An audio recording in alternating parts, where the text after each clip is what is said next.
ညတညမှာလူတယောက်ဟာသူ့ကိုယ်သူခီးဆောင်အိတ်ထဲပိတ်လောင်ထားခဲ့တယ်ဘာလို့လဲဆိုတော့သူနာကျင်ခံစားရတိုင်းသူ့ပါးဆက်ထဲကနေရွှေတင်ကားတွေထွက်လာတက်လို့ပါပဲသူ့ကိုနှိပ်စက်လေလေရွှေဘိုထွက်လေလေချစ်တာကြောင့်တယောက်ယောက်ကသူ့ကိုတည်သွားပြီးပိုက်ဆံရှာဖို့စီစဉ်ထားခဲ့တာဒါပေမဲ့လမ်းခုလက်မှာမတော်တဆမှုတစ်ခုဖြစ်သွားတယ်အီတန်ဆိုတဲ့ចောင်းသားလေးတယောက်ကအဲ့ဒီခီးဆောင်အိတ်ကိုမာပြီးယူသွားခဲ့တာပဲအိမ်ပြန်ရောက်ပြီးခီးဆောင်အိတ်ကိုဖွင့်လိုက်တဲ့အချိန်မှာတော့အီတန်အံ့အားသင့်သွားတဲ့အထဲမှာလူတယောက်အသက်ရှင်လျက်ရှိနေခဲ့တယ်အဲ့ဒီလူကသူ့ချို့ဝက်ချက်ကိုဖုံးကွယ်ဖို့စ조사ပြီးငါ့ကိုလူတချို့လိုက်ဖမ်းနေတယ်ကျေးဇူးပြုပြီးငါ့ကိုကူညီပေးပါလို့ပြောခဲ့တယ်အီတန်ကတနာသွားပြီးကူညီဖို့စဉ်းစားနေတော့ရုတ်တရက်အဲ့ဒီလူရဲ့ပါးဆက်ထဲကနေရွှေတင်ကားတစ်ပြားထွက်ကြလာတယ်အီတန်ကတင်ကားကိုကောက်ယူပြီးကြည့်လိုက်ပြီးသူ့မျက်လုံးတွေတောင်မယုံနိုင်လောက်အောင်အံ့သားနေခဲ့တယ်အခုတော့အဲ့ဒီလူကအမှန်တရားကိုဖွင့်ပြောလိုက်တယ်ငါနာကျင်တိုင်းရွှေတင်ကားတွေထွက်လာတယ်မင်းငါကိုကူညီရင်ဒီရွှေတွေအားလုံးမင်းပိုင်နိုင်တယ်လို့ပြောခဲ့တယ်ဒါပေမဲ့အီတန်မသိခဲ့တာကလောဘဆိုတာလူတယောက်ကိုမိစ္ဆာဖြစ်သွားစေနိုင်တယ်ဆိုတာပဲနောက်နေ့မနက်မှာအီတန်ကရွှေပန်းထိန်ဆိုင်ကိုသွားပြီးတင်ကားကိုစစ်ဆေးခိုင်းလိုက်တယ်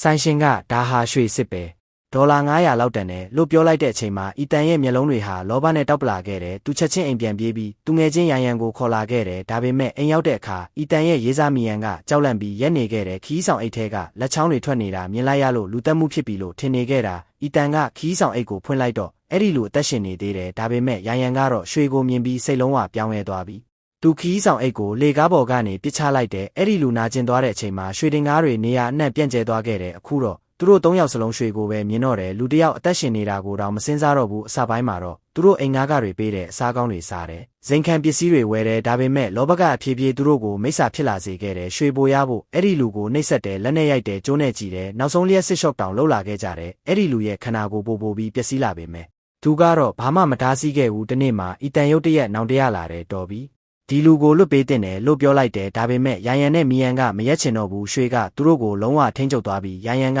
နောက်ဆုံးအကြိမ်လျှက်စစ်ခလုတ်ကိုနှိပ်လိုက်တယ်အီတန်ဒေါသထွက်ပြီးရဲခေါ်ဖို့ဖုံးဆက်တော့မီယန်ကဖုံးကိုလူယူပြီးတူနဲ့ရိုက်ခွဲပစ်လိုက်တယ်အီတန်ပြန်ခုခံလိုက်တဲ့အချိန်မှာမီယန်ကသူ့ခေါင်းကိုတူနဲ့ရိုက်ချလိုက်တယ်အီတန်သွေးပြည့်နဲ့မြေကြီးပေါ်လဲကျသွားခဲ့တယ်အဲ့ဒီအချိန်မှာပဲရန်ရန်နဲ့မီယန်နှစ်ယောက်စလုံးသူတို့ဘာလို့မိလဲဆိုတာသဘောပေါက်လာခဲ့တယ်ဒါပေမဲ့နောက်ကျသွားပြီ